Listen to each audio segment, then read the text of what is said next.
Well folks, today is time for another project. Check this out. I've got this fantastic swing here that was given to me by a good friend of mine, a buddy of mine named Ray. He gave it to me brand new when I moved into a house. It's a housewarming gift. And it's solid, it's nice. The only problem I've had with it, and this is going to be the case no matter what, is that the cloth top on it has completely self-destructed. You know, they last a year or two at the most, and then they're done. So I'm going to build a roof over top of this, because that's going to last longer than a year or two, and then I won't have to do it again. And besides, I think it'll look kind of nice. So why don't you come along?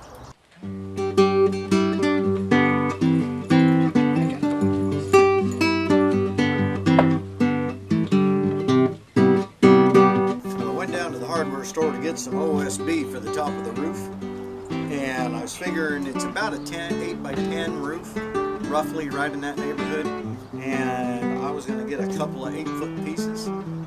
But lo and behold, I get there and they've got some 8 by 10 sheets of OSB for 11 bucks and change. And so I'm thinking, you know what, that's a one-piece roof. I'm liking that.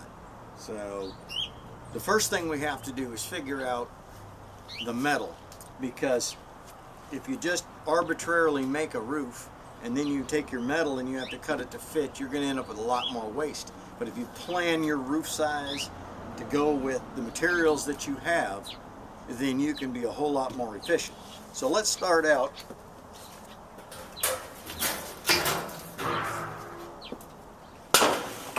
by putting the sheet metal up here, and I'm figuring about a 4-foot front to back, and my sheet metal is exactly 8 feet. And I want it to hang over the front lip about 1 inch past the wood.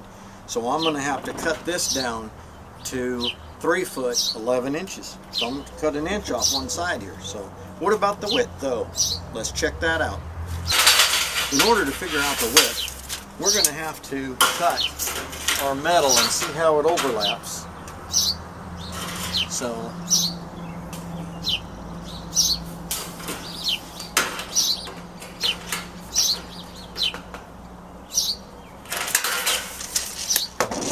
now I've marked it at 4 foot. I have to cut this with the snips. Well, as it turns out, the roofing material ends up being about 2 inches longer than my 10-foot board, so I don't have to cut any off the ends. It's perfect. It's just exactly what I need.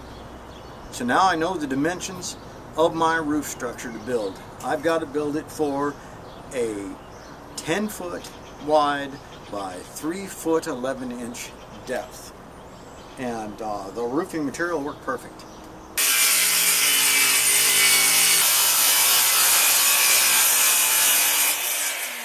Next thing I have to do to this project is I've got to take this piece of plywood out, set it in the sun, and paint one side of it, the side that's going to be down. And I've got some barn red paint left over from another project. Should work out perfect.